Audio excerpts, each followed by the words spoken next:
How to share photos directly from Meitu. First of all, open the app and tap on the photo section and select a photo you want to share from your gallery. Once your photo opens, edit it, and after finishing your edit, tap on the save button usually located at the top right corner of the screen. After your photo is saved, you will see the share option to share your photo directly to social media platform, messaging apps or email.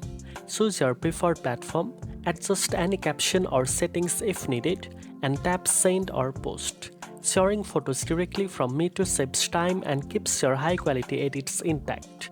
You can quickly showcase your selfies, portrait or creative edits with friends, family and followers in just a few taps. Now you know how to share photos directly from Meitu. If you found this video helpful, don't forget to like, share and subscribe for more editing tips. Thanks for watching and I'll see you in the next one.